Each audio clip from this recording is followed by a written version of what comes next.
कैसे हो मेरे पढ़ाकू? बढ़िया। वर्क, एनर्जी एंड पावर, ये सारी चीज़ें हमने पढ़ ली। अब बारी है कोलिजन की। किसकी बारी? कोलिजन। तो आज हम पढ़ने वाले हैं कोलिजन्स के बारे में।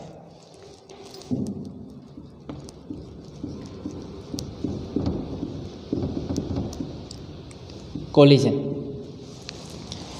तो कोलिजन मतलब क्या? टकराना। क्या ठीक? बट ज़रूरी नहीं है फिजिकल कांटेक्ट हो। फिजिकल कांटेक्ट हुए बिना भी कोलिजन हो सकता है। अगर एक बॉडी की वजह से दूसरी बॉडी पे कोई इम्पैक्ट आ रही है, ठीक है, तो भी हो सकता है कि कोलिजन हो रहा हो। तो कोलिजन में क्या चीज़ कॉमन है? जब भी हम कोई प्रोसेस के बारे में पढ़ रहे हैं तो कौन सी फिजिकल क्वांटिटीज चेंज नहीं होती हैं, सेम रहती हैं थ्रू आउट द प्रोसेस, वो सारी चीज़ें इम्पोर्टेंट रहती हैं। तो कोलिजन में क्या चीज़ कांस्टेंट रहती है? Total momentum, total linear momentum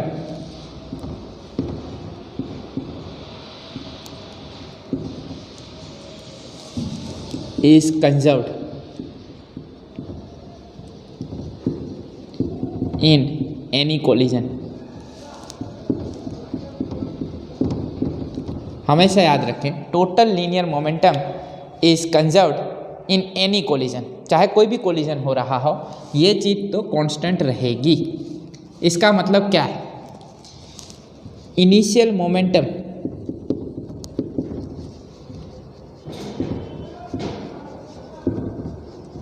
of the system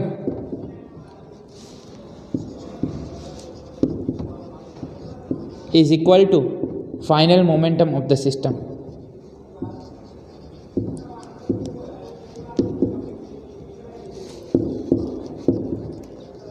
पूरे सिस्टम की टोटल लीनियर मोमेंटम क्या रहेगी? Constant. Initial momentum of the system is equal to final momentum of the system. किस में? कोलिजन में। अब कोलिजन पे आ जाएं तो कोलिजन में हम पढ़ने वाले हैं elastic collision, in elastic collision,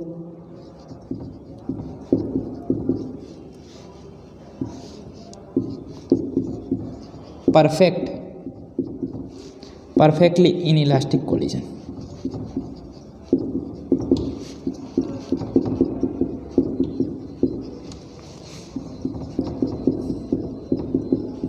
ये हो गया पार्शियल, ये परफेक्टली इनइलास्टिक कोलिजन, ये परफेक्टली इलास्टिक कोलिजन। क्या ठीक? तो क्या डिफरेंस होगा इलास्टिक कोलिजन में, इन इलास्टिक कोलिजन में, परफेक्टली इन इलास्टिक कोलिजन में? इन an elastic collision momentum that is conserved. Momentum तो तीनों में कंजर्व्ड रहेगी, मोमेंटम कांस्टेंट रहेगी। पर इलास्टिक कोलिजन में एक और चीज़ कंजर्व्ड रहेगी, that is kinetic energy. Kinetic energy is conserved in an elastic collision. मतलब initial kinetic energy will be equal to final kinetic energy. Total linear momentum remain constant throughout the collision. Total linear momentum तो constant रहेगी, कैसे? Throughout the collision. But kinetic energy will be conserved. Means what? Initial kinetic energy will be equal to final kinetic energy. But यहाँ पे ये नहीं कह सकते कि kinetic energy is conserved throughout the collision, throughout the elastic collision, ये नहीं बोला जा सकता। इलास्टिक कोलिजन के बारे में डिटेल में पढ़ेंगे, उसमें डिस्कस करेंगे। इन इलास्टिक कोलिजन की बात करूं तो इन इलास्टिक कोलिजन में क्या होगा? Kinetic energy will not be conserved, there will be loss of kinetic energy, loss of kinetic energy, right? Perfectly inelastic collision की बात करें तो यहाँ पे क्या होगा? After collision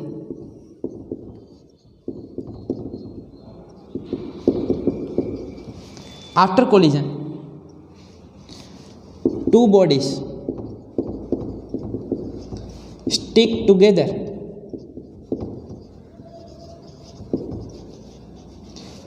and moves like single body और single object. Perfectly inelastic collision हम कंसीडर करेंगे तो कोलिजन होने के बाद क्या रहेगा, दोनों बॉडी एक दूसरे के साथ चिपक जाएंगी और ऐसे मूव करेंगी जैसे एक ही बॉडी मूव कर रही है with single velocity, same velocity होगी दोनों की, तो उसे बोला जाएगा परफेक्टली इन इलास्टिक कोलिजन। क्या ठीक? चाहे कोई सा भी कोलिजन हो, एक चीज़ तो कंजर्व रहेगी, वो क्या है, टोटल लीनियर मोमेंटम। क्या समझ में आ गया? एकदम परफेक्ट। चलो इतना तो आप लोगों को आ चुका है, तो स्टार्ट करते हैं पहला topic, elastic collision in one dimension. Elastic collision in one dimension.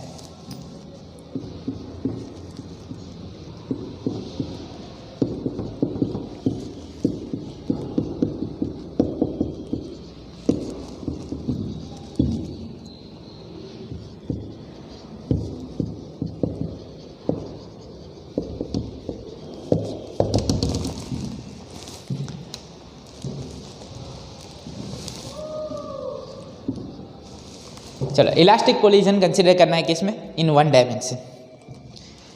So let me take this as body A having mass m1, right,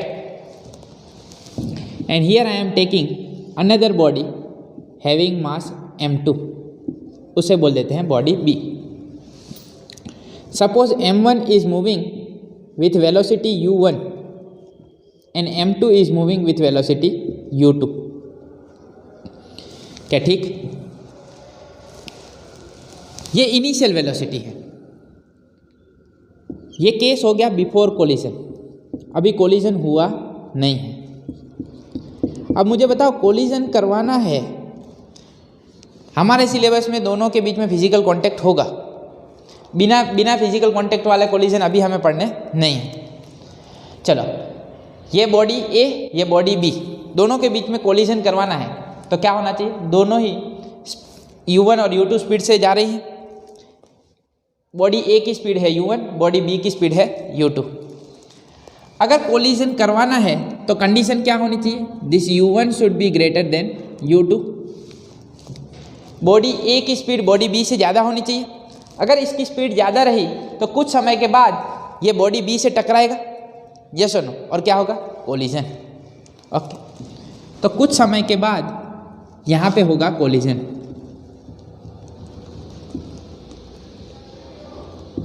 body A, body B, क्या ठीक, during collision.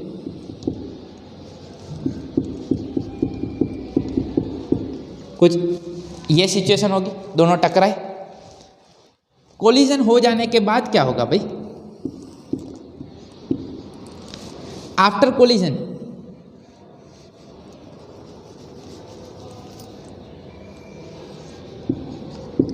m1 m2 body B, suppose the speed of body A becomes v1 and speed of body B becomes v2। क्या ठीक? Initial speed क्या है body A की, u1, body B की u2। Final speed क्या है body A की, v1, final speed क्या है बॉडी बी की, v2। क्या ठीक? चलो ये कंडीशन कब की है, आफ्टर कोलिजन।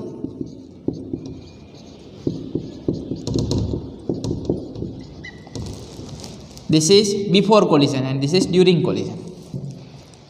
अब मान लो कोलिजन हो जाने के बाद बॉडी बी की स्पीड कुछ ज़्यादा है तो दोनों सेपरेट हो जाएंगे, यस सर। तो सिचुएशन समझ में आ रही है कोलिजन की।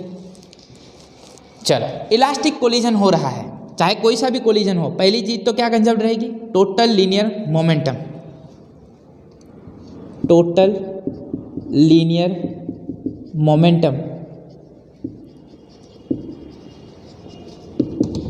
is conserved.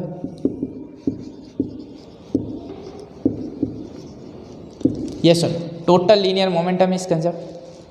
क्या ठीक? यहाँ पे देखो, ये बॉडी ए बॉडी बी से टकरा रही है, बॉडी ए बॉडी बी से टकरा रही है, कोलिजन हो रहा है, तो यहाँ पे कोई एक्सटर्नल फोर्स लग रहा है? नहीं।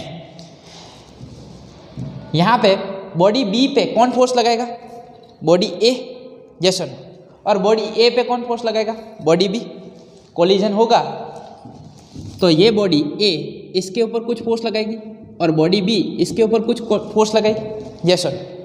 And according to Newton's third law of motion, जो फोर्स लगाएगी, मान लो force acting on body 2 due to 1 and this is the force acting on body 1 due to 2। Yes और नो? क्या ठीक? Total linear momentum is conserved. तो कैसे conserved रहेगी वो भी बता देता हूँ। पहले तो मैंने बता ही दिया, कोई भी कोलिजन होगा तो टोटल लीनियर मोमेंटम तो कंजर्व्ड रहेगी। अब कैसे कंजर्व्ड रहेगी वो भी बता देते हैं। In the absence of external force, in the absence of external force total linear momentum of the system remain constant. मैं ये नहीं बोल रहा कि बॉडी ए की मोमेंटम कांस्टेंट रहेगी, नहीं, पूरे सिस्टम की। किसकी? पूरे सिस्टम की। सिस्टम में कितनी बॉडी है? 2, ए एंड बी। यस और नो? तो पूरे सिस्टम की टोटल लीनियर मोमेंटम क्या रहेगी? कंजर्व्ड। तो कैसे भाई? Change in momentum of body 1 delta P1 क्या बनेगा? According to Newton second law of motion, F is equal to delta P by delta T। तो डेल्टा P क्या बनेगा? Delta P is equal to F delta T। Delta P1 is equal to force acting on body 1 due to 2 into delta T। Yes और no?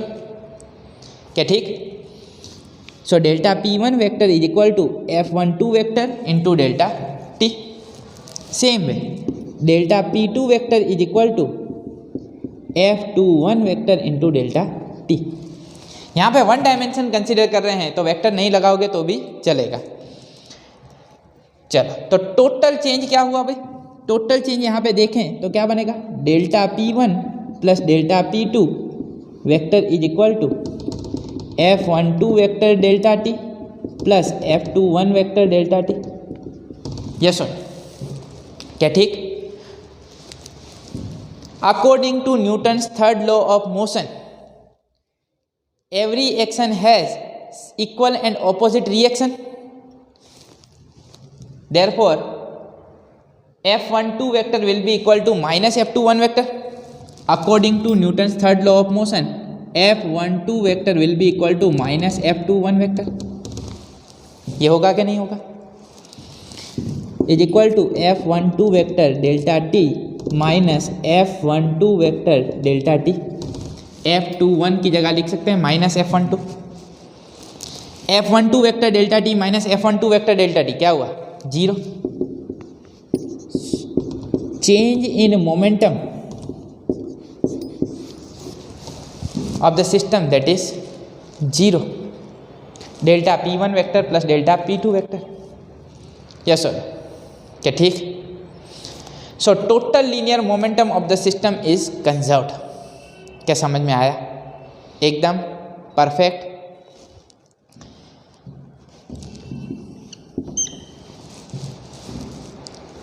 इसका मतलब क्या हुआ? Delta P1 vector plus delta P2 vector that is nothing but delta P vector that is the change in momentum of the system that is equal to 0। Change in momentum of the system that is 0। It means PI vector is equal to PF vector. क्या ठीक? Initial momentum of the system is equal to final momentum of the system. चलो, ये तो पता चल गया कि momentum क्या रहेगी? कंजर्व्ड। अब किसकी बारी? Kinetic energy. क्या बोल रहे हैं? इलास्टिक कोलिजन में काइनेटिक एनर्जी कैसी रहेगी? कंजर्व्ड। तो काइनेटिक एनर्जी भी क्या रहेगी? कंजर्व्ड। चलो, मोमेंटम कंजर्व्ड है from the law of conservation of momentum.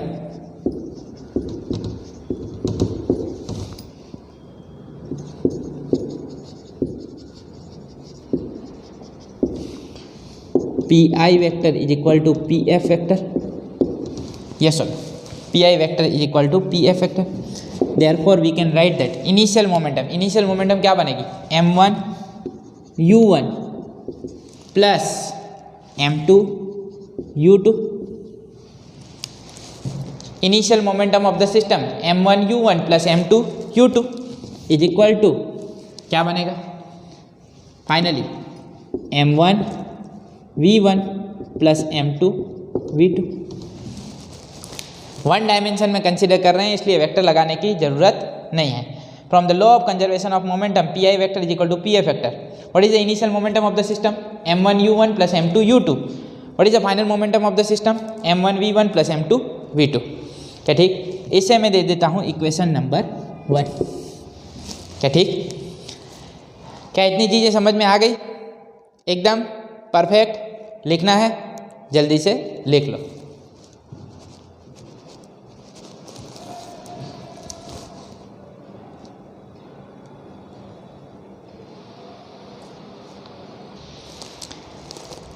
चलो इक्वेशन नंबर 1 हमें मिल चुका है। अब क्या करना है, ध्यान से देख, यही इक्वेशन पे से हम एक और इक्वेशन बनाएंगे। यहाँ पे देखो m1 है, यहाँ पे भी m1 है, तो जब भी इक्वेशन होंगे बाई बाई को क्या करेंगे, पास लेके आएंगे। तो m1 वालों को पास लेके आते हैं, तो m1 u1 as it is, इसको अगर इस तरफ लेके जाएं तो क्या बनेगा, माइनस m1 v1 ये सब is equal to m2 v2 as it is. अब यहाँ पे m2 है, उसे सामने लेके जाए तो क्या बनेगा, माइनस m2 u2। क्या ठीक, चलो यहाँ से क्या कॉमन निकल सकता है, m1 बचा क्या, u1 माइनस v1। यहाँ से क्या कॉमन निकले, m2 बचा क्या, v2 माइनस u2। क्या ठीक, इसे हम दे देते हैं equation number 2। Equation number 2 important equation है, बहुत जगह काम आएगा। m1 into u1 minus v1 is equal to m2 into v2 minus u2। चलो इक्वेशन नंबर 2 बन चुका है, law of conservation of momentum लग चुका है। क्या ठीक, अब आ जाते हैं काइनेटिक एनर्जी पे। In an elastic collision,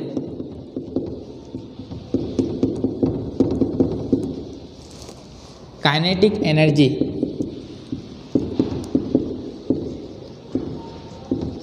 is conserved। क्या बोल रहा हूँ, काइनेटिक एनर्जी इज कंजर्व। अगर इलास्टिक कोलिजन में काइनेटिक एनर्जी कंजर्व्ड है तो हम बोल सकते हैं initial kinetic energy must be equal to final kinetic energy. क्या ठीक, बट किसकी काइनेटिक एनर्जी, सिस्टम की। सिस्टम की काइनेटिक एनर्जी क्या बनेगी, half m1 u1 square plus half m2 u2 square is equal to half m1 v1 square plus half m2 v2 square. क्या ठीक, जैसे कि मैंने बताया काइनेटिक एनर्जी कंजर्व्ड है, but kinetic energy is not conserved throughout the collision. Initial kinetic energy will be equal to final kinetic energy, but during collision kinetic energy is not conserved, उसमें change आ सकता है। तो खास ध्यान रखें, kinetic energy conserve तो है, initial kinetic energy will be equal to final kinetic energy, ठीक है। पर जब कोलिजन हो रहा होगा तब काइनेटिक एनर्जी चेंज हो सकती है, किसके केस में, इलास्टिक कोलिजन के केस में। But we can say that total linear momentum of the system is conserved throughout the collision. Throughout the collision net force acting on the system is 0, मतलब momentum तो conserved रहेगी रहेगी और रहेगी, but kinetic energy will not be conserved during collision, ठीक है। मतलब through out the collision नहीं बोल सकते, initial kinetic energy will be equal to final kinetic energy. चलो ध्यान से देखो, हाफ हाफ हाफ कट हो जाएंगे, क्या बचा, m1 u1 square plus m2 u2 square is equal to m1 v1 square plus m2 v2 square. अब ध्यान से देखो, यहाँ पे m1, यहाँ पे m1, बाई बाई पास में, यहाँ पे m2, यहाँ पे m2, बाई बाई पास में लेके जाओ। m1 u1 square minus m1 v1 square is equal to m2 v2 square minus m2 u2 square. क्या ठीक? चल बता, यहाँ से क्या कॉमन निकले? m1 बचा क्या? u1 square minus v1 square is equal to m2 common, क्या बचा? v2 square minus u2 square. क्या ठीक? A square minus B square का फॉर्मूला पढ़े होगे, पढ़े हो? A square minus B square का फॉर्मूला क्या बनता है? A plus B into A minus B. तो क्या इसे लिख सकते हैं? m1 u1 minus v1 into u1 plus v1 is equal to m2 v2 minus u2 into v2 plus u2। Equation number कौन सा पहुँचे? 3। क्या ठीक? तो ये बन गया इक्वेशन नंबर 3। क्या किया जाए? ध्यान से देखो, इक्वेशन 2 और इक्वेशन 3 क्या करें? रेशियो ले लें। Divide equation 3 by equation 2। क्या करना है? डिवाइड इक्वेशन 3 बाय इक्वेशन 2 करते हैं, पर उससे पहले आप लोग इतना लिख लो।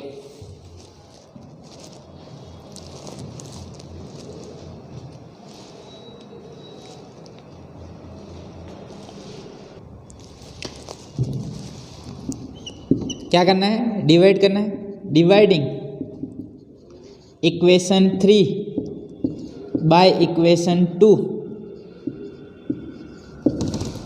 डिवाइडिंग इक्वेशन 3 बाय इक्वेशन 2 क्या मिलेगा भाई? ध्यान से देखो, m1 u1 minus v1 into u1 plus v1 is equal to m2 v2 minus u2 into v2 plus u2 upon m1 into u1 minus v1 upon m2 into v2 minus u2।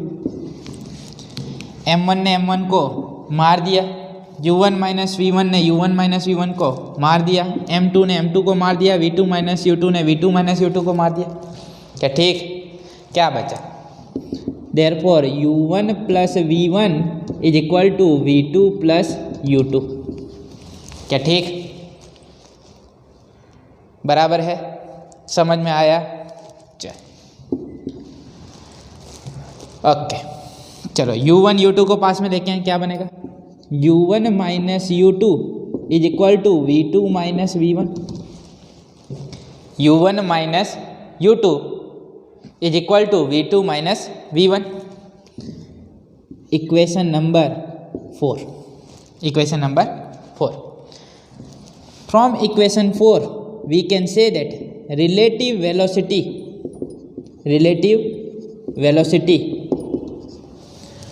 Of A with respect to B, relative velocity of A with respect to B before collision is equal to relative velocity of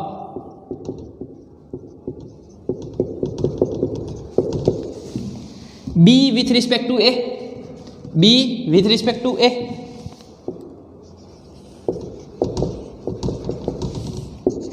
after collision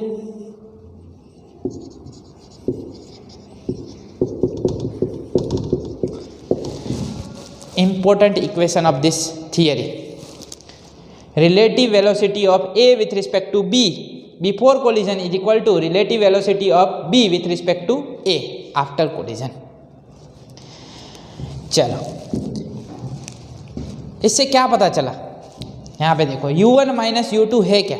u1 minus u2 that is nothing but relative velocity of approach. ये जो body A है वो किसकी तरफ जा रही है? B की तरफ। आफ्टर कोलिजन दोनों सेपरेट हो रही हैं, this is the relative velocity of separation. तो यहाँ पे एक और चीज़ हम लिख सकते हैं, u1 minus u2 is equal to v2 minus v1, that is nothing but relative velocity of approach is equal to relative velocity of separation.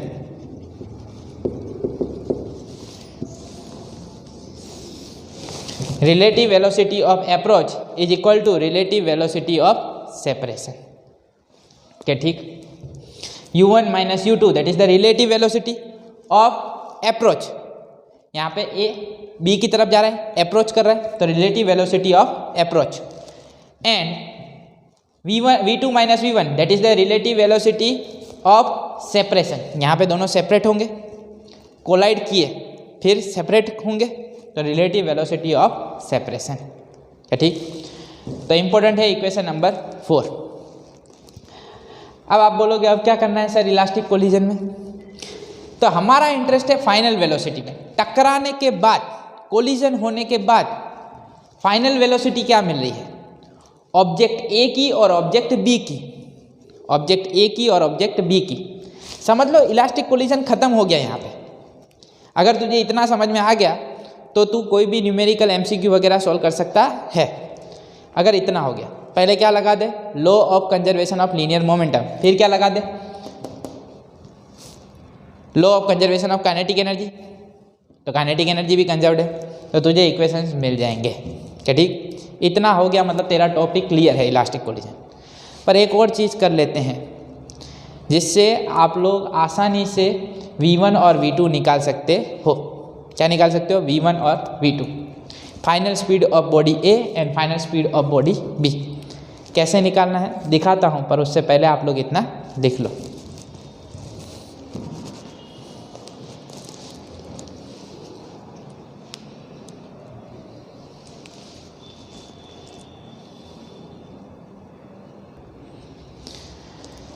Equation 4 मिल चुका है। हमारा इंटरेस्ट है v1 में, पहले मैं निकालना चाहता हूँ स्पीड v1। तो v2 को सब्जेक्ट बनाऊँ तो v2 क्या बनेगा, from equation 4 v2 is equal to u1 minus u2 plus v1। क्या ठीक, u1 minus u2 plus v1। v2 की वैल्यू मिल चुकी है हमें। कितने इक्वेशन बने अब तक, 4। क्या ठीक, याद कर इक्वेशन नंबर 1 कहाँ से मिला था, from the law of conservation of momentum. क्या मिला था, फ्रॉम इक्वेशन 1 क्या था equation 1, m1u1 plus m2u2 is equal to m1v1 plus m2v2। क्या ठीक, अब v2 की वैल्यू हमारे पास है, substitute value of v2 in above equation.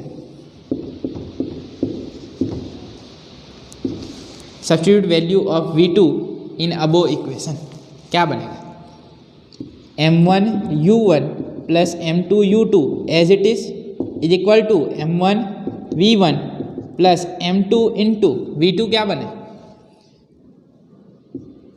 u1 minus u2 plus v1। क्या ठीक, therefore this can be written as m1u1 plus m2u2 is equal to m1v1 plus m2 into u1 minus m2 into u2 plus m2 into v1। क्या ठीक, हमारा interest है v1 में, तो v1 वाले एक साथ रखो, बाकी के ऑपोजिट तरफ लेके जाओ। तो यहाँ पे क्या बनेगा, m1u1 एज इट इज। चलो v1 वाले को छोड़ दे, इन दोनों को छोड़ दे,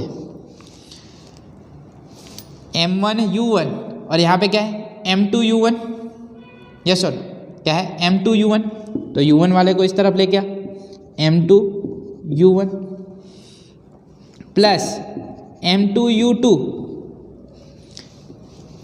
और यहाँ पे भी क्या है M2U2 plus M2U2 is equal to क्या बचा M1V1 प्लस M2V1, क्या कॉमन निकल जाए V1, तो बचेगा क्या M1 plus M2 into V1, क्या ठीक।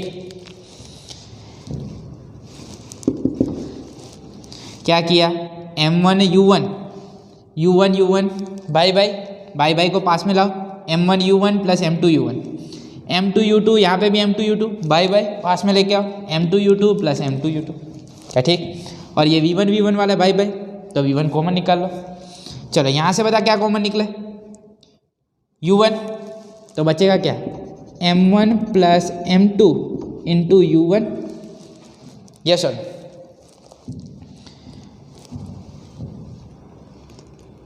सॉरी ये क्या है M2U1 प्लस है, सामने जाएगा माइनस, तो ये होगा माइनस, तो M1 minus M2 into U1 plus M2U2 plus M2U2 क्या बनेगा 2M2U2, क्या ठीक, is equal to M1 plus M2 into V1।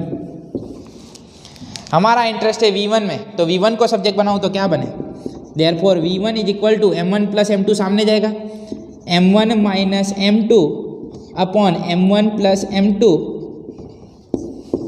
Into U1 plus 2M2U2 upon M1 plus M2। अब आप बोलोगे सर ये कोलिजन वाला टॉपिक बहुत ही डेंजर है, कितने सारे इक्वेशन बनाने पड़ रहे हैं, इतना तो हम मैथ्स में भी नहीं बनाते, क्या ठीक। चिंता मत करो, एक स्टेप के बाद दूसरा स्टेप अपने आप होता जाएगा, खाली भाई को ध्यान में रखो, कौन भाई है, ठीक है। चलो V1 मिल चुकी, V1 का इक्वेशन क्या बना M1 minus M2 upon M1 plus M2 into U1 plus 2M2U2 upon M1 plus M2, ये मिला हमें V1 का इक्वेशन। किसका इक्वेशन V1 का। इसे हम इक्वेशन नंबर क्या दे दें, इक्वेशन नंबर 5, क्या दे देते हैं इक्वेशन नंबर 5, क्या ठीक। V1 क्या बना M1 minus M2 upon total mass M1 plus M2 into V1 निकाल रहा है तो पहले डाल दे U1, क्या ठीक। फिर 2 times M2U2 upon total mass तो आएगा ही डिनोमिनेटर में M1 प्लस M2, क्या ठीक। ये बना V1 का इक्वेशन। याद रहे तो भी ठीक, न रहे तो भी ठीक, डिराइव तो कर सकते हो। यहाँ तक आना इम्पोर्टेंट है, ये इक्वेशन तक ऑब्टेन करना इम्पोर्टेंट है, क्या ठीक। फिर ये सारी चीज़ें तो अपने आप हो जाती हैं। क्या करो, यहाँ से V2 को सब्जेक्ट बनाओ, V2 की वैल्यू इक्वेशन 1 में डाल दो, इक्वेशन 5 मिल जाएगा, क्या ठीक। अब जैसे ही V1 का इक्वेशन मिला है वैसे ही V2 का इक्वेशन मिलेगा। किसका इक्वेशन मिलेगा V2 का। तो V2 का इक्वेशन लाना है तो यहाँ पे किसको सब्जेक्ट बना V1 को, और V1 की वैल्यू इसमें डाल दे, क्या ठीक। तो उसी तरह से तुझे क्या मिल जाएगा V2। तो आप बोलोगे सर अभी और भी करना है, अब V2 भी लाना है, चिंता मत कर, डायरेक्ट ला सकते हैं V2 आसानी से इक्वेशन 5 से। कैसे लाना है वो भी बताता हूँ, पर उससे पहले तो इतना लिख ले।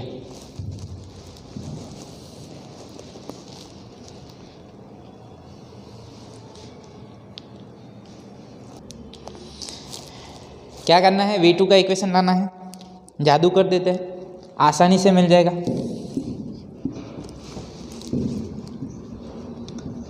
Similarly you can obtain V2 is equal to, same procedure repeat करो, V2 मिल जाएगा। क्या कर, V2 का इक्वेशन लाना है, V1 ला दिया, इंटरचेंजिंग सब्सक्रिप्ट 1/2 एंड 2/1, 1 की जगह क्या रख दे 2 और 2 की जगह क्या रख दे 1, V2 मिल जाएगा। M1 माइनस M2 है, क्या करें M2 minus M1 upon M2 plus M1 लिख के M1 प्लस M2 लिख, क्या लिखना है M2 प्लस M1, चलो ठीक है M2 plus M1 into U1 की जगह क्या लिखेगा U2, क्या लिख दे U2 प्लस 2m2, यहाँ पे 2 की जगह 1 नहीं करना है, ये 2 एज इट इज, सब्सक्रिप्ट वाला चेंज करना है। 2m2 की जगह क्या आ जाएगा, m1 upon m2 plus m1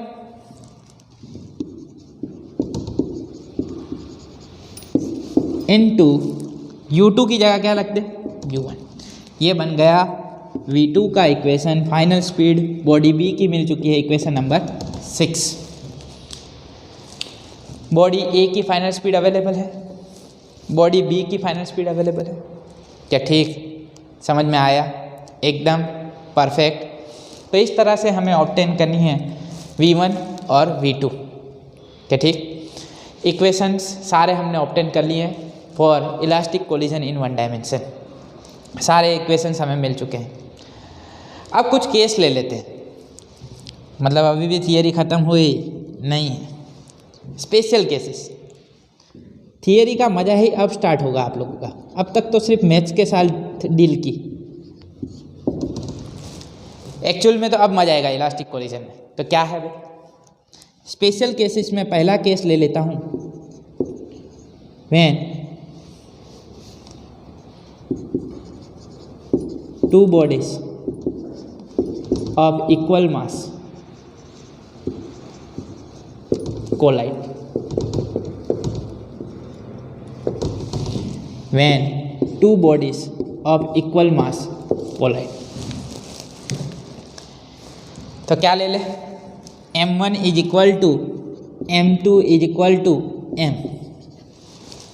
जब दोनों बॉडी का मास सेम हो, क्या ठीक, और अगर दोनों टकराएं और अगर इलास्टिक कोलिजन हो रहा है तो v1 क्या रहेगा और v2 क्या रहेगा, मुझे बता। चलो m1 is equal to m2 is equal to m minus m क्या हो जाएगा 0। तो ये फर्स्ट टर्म तो हो गया 0, 0 इंटू एनीथिंग 0। तो v1 क्या होगा 2 into m plus m, 2m upon 2m will get cancel. तो v1 is equal to u2। फिर से देख, m1 की जगह m, m2 की जगह m minus m, 0, 0 into anything 0 plus 2 into m upon m plus m, 2m will get cancelled, u2। v1 क्या मिला u2। सेम वे v2 क्या मिलेगा भाई, v2 क्या मिलेगा, सही सोच रहे हो, क्या मिलना चाहिए u1। ध्यान से देख, m माइनस m 0, ये टर्म तो गया, 2m upon 2m will get cancel, क्या बचेगा u1। तो v2 is equal to u1। मतलब क्या है, v1 is equal to u2, v1 is equal to u2 and v2 is equal to u1। इसका मतलब ये है कि जो बॉडी b की स्पीड थी बिफोर कोलिजन, वो बॉडी a की स्पीड हो जाएगी आफ्टर कोलिजन। जो स्पीड बॉडी b की थी वो a की हो जाएगी, और जो स्पीड a की थी वो b की हो जाएगी आफ्टर कोलिजन। इसका मतलब हम लिख सकते हैं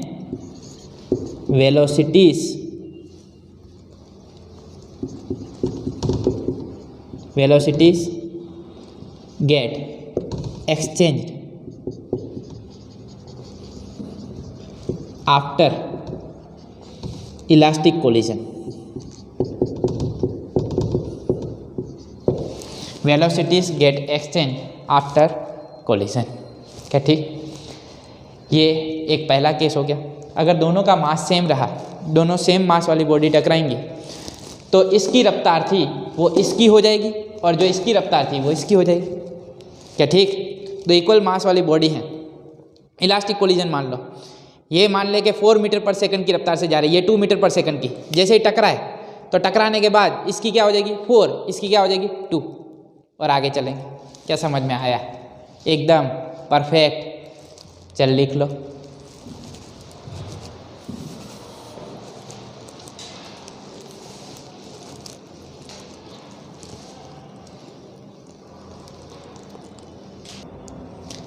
सेकंड केस ले लेते हैं। When a body collides with stationary body, मतलब क्या है, when a body collides with stationary body, तो क्या बनेगा? मतलब मान लो कि U2 क्या है? 0। U2 क्या है? 0। अगर U2 0 है, ये रेस्ट पे है, मान लो ये रेस्ट पे है और ये जाके इससे टकराई। When a body collides with stationary body, mass same ले लो, m1 is equal to m2 is equal to m। दोनों सेम मास वाली बॉडी हैं, पर दूसरी बॉडी रेस्ट पे है और पहली बॉडी जाके दूसरी बॉडी से टकरा रही है, तो क्या होगा इलास्टिक कोलिजन के केस में? तो V1 क्या बनेगा भाई? V1 क्या बनेगा? फाइनली बॉडी ए की स्पीड क्या हो जाएगी? तो V1 निकालना है। m1 is equal to m2 is equal to m, तो m माइनस m तो क्या हो गया? 0। तो ये टर्म तो हो जाएगा 0, यहाँ पे आ जा। 2m upon 2m will get cancel, तो V1 will be equal to U2। V1 is equal to U2 is equal to 0। क्या ठीक? And what about V2? V2 के केस में आ जाएं तो m माइनस m 0, ये टर्म गया, 2m upon 2m will get cancel, क्या बचेगा? V2 is equal to U1। मतलब क्या है? बॉडी A बॉडी B ये रेस्ट पे है, टकराई, ये बॉडी चल लेगी, ये बॉडी रेस्ट पे आ जाएगी। क्या ठीक? क्या समझ में आया? एकदम परफेक्ट, यही वाला case. When two bodies of equal mass collide, velocities get exchange. तो जो इसकी वेलोसिटी थी, वेलोसिटी m2 की वेलोसिटी क्या थी? 0, वो किसकी हो जाएगी? m1 की। और m1 की स्पीड क्या थी? u1, वो किसकी हो जाएगी? m2 की। क्या समझ में आया?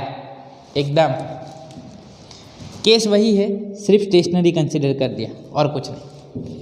थर्ड केस पे आ जाऊं। When a light body collides with stationary massive body, तो क्या होगा? When a light body collides with stationary massive body, मतलब m1 is much smaller than m2, ये लाइट ये हैवी, तो पहली बॉडी है light in comparison to second body, m1 is much smaller than m2। और दूसरी चीज़ क्या दी है? स्टेशनरी मैसिव बॉडी, मतलब ये जो हैवी बॉडी है वो कैसी है? रेस्ट पे, मतलब U2 हो गया 0। क्या ठीक? चलो ये कंडीशन हमें दी गई है, अब फाइनल स्पीड निकालनी है। बॉडी ए की स्पीड क्या हो जाएगी आफ्टर कोलिजन, और बॉडी बी की क्या हो जाएगी? मान ले एक छोटा सा पार्टिकल आके टकराया हैवी बॉडी से, छोटा सा पार्टिकल आके टकराया हैवी बॉडी से, इलास्टिक कोलिजन हो रहा है, तो पार्टिकल की स्पीड क्या होगी आफ्टर कोलिजन, और हैवी बॉडी है उसकी स्पीड क्या होगी आफ्टर कोलिजन, वो निकालना है। V1 के केस में आ जा। m1 is much smaller than m2, m1 को भूल जा क्योंकि m1 तो नेग्लिजिबल है, तो m1 गए, माइनस m2 अपॉन m2 क्या बनेगा? -1 into U1, minus U1 plus यहाँ पे है U2 तो क्या है? 0 इंटू एनीथिंग 0, तो V1 हो गया माइनस U1। और V2 की बात करें तो V2 क्या होगा? V2 क्या होगा भाई? m1 नेग्लिजिबल है, तो m2 upon m2 1 into U2 तो है 0, तो ये गया टर्म।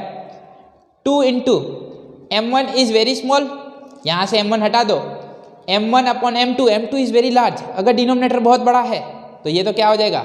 नेग्लिजिबल। 1 अपॉन 1 लेकर 0.000, दैट इज़ नथिंग बट 0। तो अगर डिनोमिनेटर बहुत ही लार्ज है, if m2 is very large in comparison to m1, तो m1 तो नेग्लिजिबल हो गया, 0 हो गया, तो 0 इंटू एनीथिंग 0, तो V2 इज इक्वल टू 0। इसका मतलब क्या है? V2 कौन है? बॉडी B, जो कैसी है? हैवी, और बॉडी A कैसी है? लाइट बॉडी आके टकराती है हैवी बॉडी से, तो क्या होगा? लाइट बॉडी की स्पीड क्या हो जाएगी? लाइट बॉडी की स्पीड क्या हो जाएगी? स्पीड तो सेम रहेगी, पर वेलोसिटी कैसी हो जाएगी? Equal and opposite. मतलब जैसे ही ये लाइट बॉडी टकराई हैवी बॉडी के साथ, टकरा के वो वापस जाएगी। मतलब समझ ले कोई चींटी हाथी के साथ टकराई तो हाथी को कोई फर्क पड़ने वाला नहीं है, चींटी टकरा के वापस, वैसी चीज। V2 की बात करें, V2 कौन है? Heavy body. अगर चींटी हाथी से टकराएगी, हाथी को कोई फर्क पड़ने वाला नहीं है, हाथी वैसा का वैसा, केस ऐसा हो गया। When a light body collides with stationary massive body, then what happens?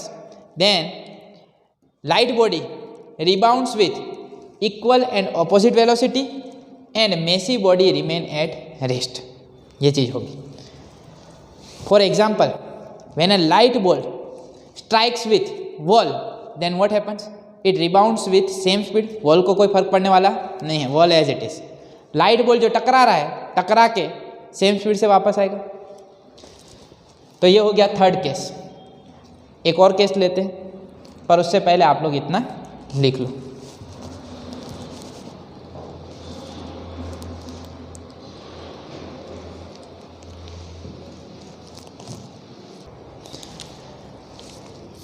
एक लास्ट केस ले लेते हैं इलास्टिक कोलिजन के लिए।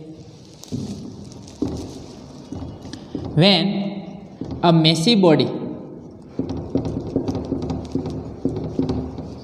collides against a light stationary body,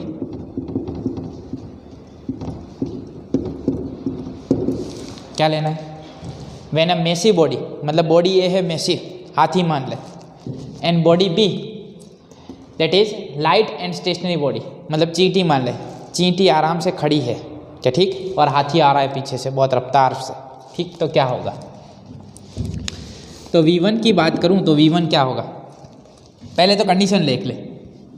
light stationary body मतलब U2 0, massive body collides against light stationary body मतलब M1 is much greater than M2, मतलब M2 अब नेग्लिजिबल है क्या, ठीक। V1 की बात करूं तो M1 is much larger than M2, तो M2 अब नेग्लिजिबल है, M2 को भूल जा। M1 upon M1 1 into U1। चलो U2 तो क्या है 0, तो सेकंड टर्म हो गया 0, therefore V1 is equal to U1 and V2 की बात करूँ तो V2 क्या होगा भाई?